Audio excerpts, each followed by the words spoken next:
仔翻嚟啦！個模擬試咧考咗一半㗎咯喎，順唔順利啊？都係咁咯。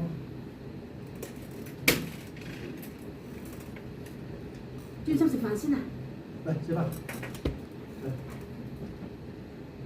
喂，你阿媽煮晒你中意食嘅餸啊！食飯啦！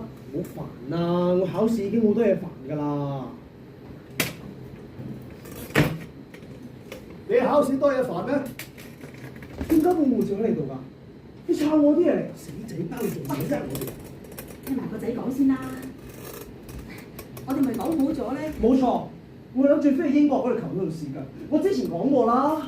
你邊度揾嚟咁多錢買機票啊？嚇！你可能借錢啊？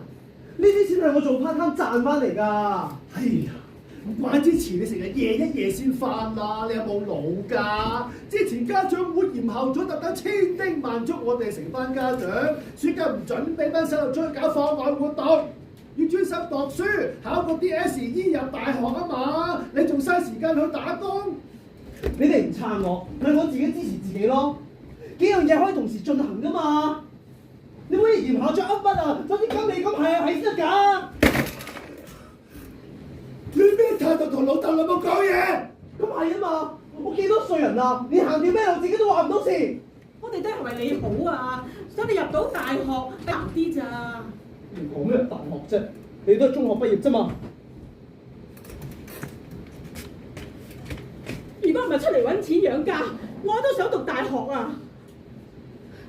我哋就係錫你，知道冇張沙紙，將來要行多幾多冤枉路，先唔想你步我哋後塵咋？你哋錫我，連我由細到大最想做嘅嘢都唔俾我做啊！咁叫錫我？你到底要我哋點樣講你先至明㗎？你衰仔！你阿媽上年已經開始幫你揾定大學資料啦，佢就係怕你升唔到大學，仲幫你揾埋英國、美國、加拿大同澳洲大學啊！但係我對兩個英文唔好，睇唔明啲內容啊！佢就用咗 Agnes 同 Harry 嘅阿媽諗住問佢哋，點知仲要俾佢哋單打你阿媽英文渣？咩話？你做埋啲咁醜怪嘅嘢？我從邊入面見人啊？你有冇理我感受㗎？你個人感受我怪你，老豆老母緊張你唔係瘋子㗎。你阿媽背後幫你做咗幾多嘢？你一句該都冇，仲要怨佢。學校旅行嗰次係咁，平時夜晚食飯又係咁，攤到啲到晒都唔理。你而家做咩話？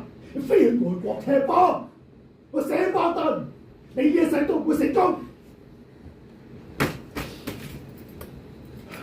Victor！走！